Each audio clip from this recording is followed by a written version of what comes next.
Hello and welcome back to UCL Review, where today I'm joined by Pat, and we're starting off with Real Madrid, who beat Galatasaray 6-0. They went into the game needing a win after they just got 4 points in their 3 opening fixtures. Brazilian wonder kid Rodrygo got them up and running, netting twice in the opening 7 minutes. Becoming the first player to score 2 goals in the first 7 minutes in a Champions League game. He was then denied an early hat-trick after Sergio Ramos stepped up and took a penalty that Cruz won. I don't know, do you think that's a bit harsh? What a douche. That's such bad behaviour, man. Karim Benzema then made it 4 just before half-time and became only the second player to score in 15 consecutive Champions League campaigns. Very impressive. He then reached another feat, scoring his 50th Champions League goal, and then assisted Rodrygo to complete his hat-trick, becoming the second youngest player to score a hat-trick for Real Madrid after Real legend Raul. Zidane would have been very happy with his team performance as they recorded their first clean sheet of this Champions League campaign. Galatasaray are still yet to record a victory this campaign, with their only point coming against Club Brugge in a 0-0 draw on match day 1.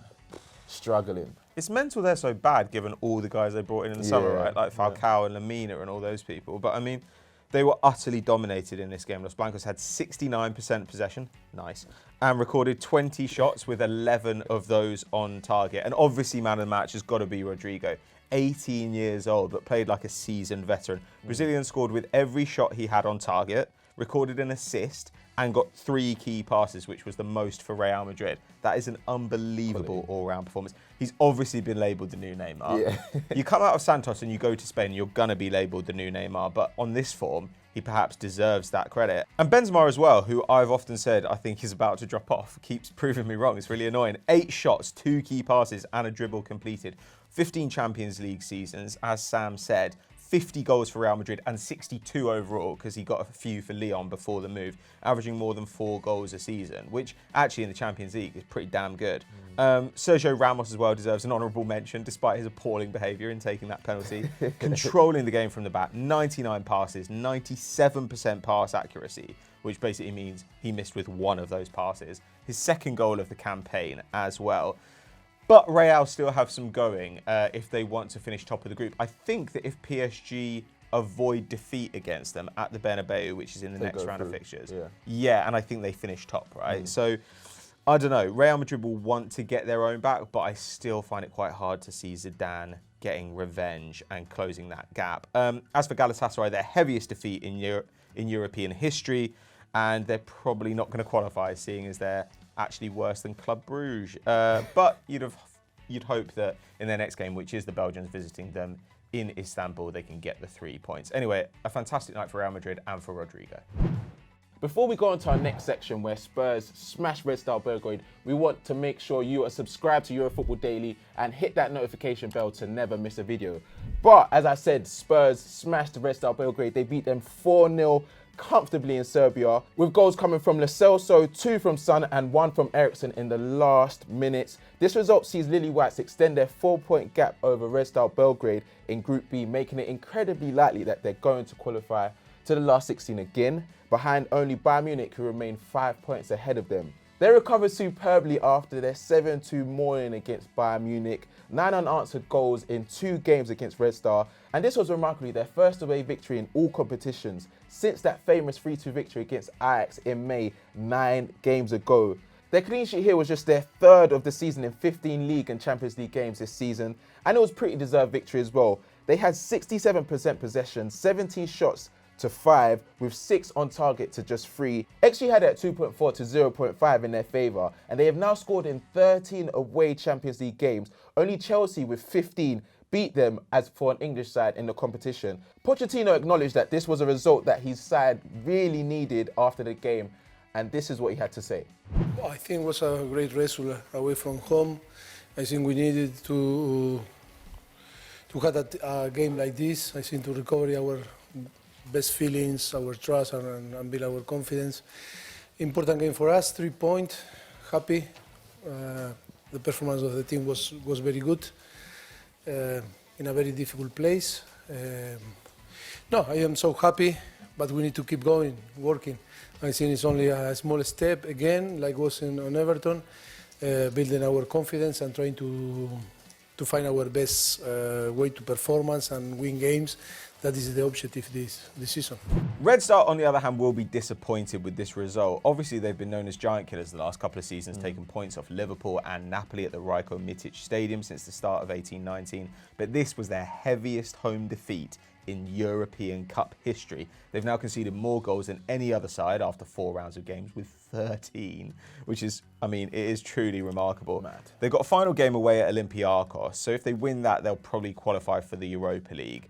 But domestically, they're absolutely fine. They've won 13 of their opening 14 league games to sit 6 points clear of second place. So at least there's some consolation for them in domestic play. For Spurs, they don't have that. But on the plus side, Lo Celso making his first start, a really, really good performance. 86 minutes on the pitch. The most touches, 102. The most tackles with 5. Completed 90% of his passes.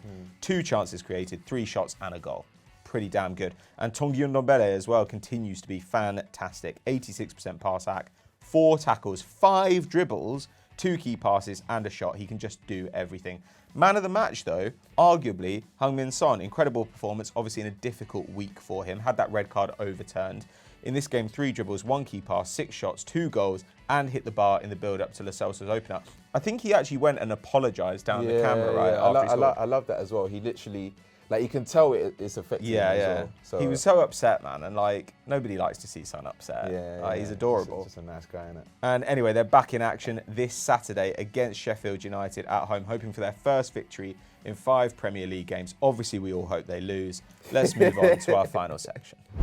We head into our final game now with Bayer Leverkusen won against Atletico Madrid 2-1, handing Atletico just their second defeat of the season. An own goal from Thomas Partey gave the hosts their lead just before half-time. The Ghanaian headed in from a corner, and that makes it 3 goals that Atletico have conceded from a set piece in just 2 weeks. And Bayern extended that lead just 10 minutes after the interval through Kevin Voland after Hermoso failed to cut out a Belgrade through ball. It is a rare sight to see a Leverkusen player score in the UCL, as 4 of their last 6 Champions League goals have been own goals. But we could say in the last few minutes, the game got a bit tense as a red card to Amuri and a 94th minute goal from Morata made the game go a bit, pear-shaped-ish. Yeah, a little bit. That was the 5th consecutive game he scored in, the first time he's managed that since 2013. Really? Yeah. God, that is such a long time. Like when you think, what, is he 26 now, Yeah. Morata? Anyway, there wasn't time for the comeback, obviously. And Atleti could count themselves a little bit unlucky to lose. They ended up with 1.9 XG to Leverkusen's 1.5 plus that own goal. But actually, that attacking output is kind of to Leverkusen's credit. Only Real Sociedad, who beat Atleti 2-0 earlier in the season, have produced more than 1 XG against Atleti in a match, which is kind of amazing, really. Obviously helped out here by this injury crisis Atleti are going through.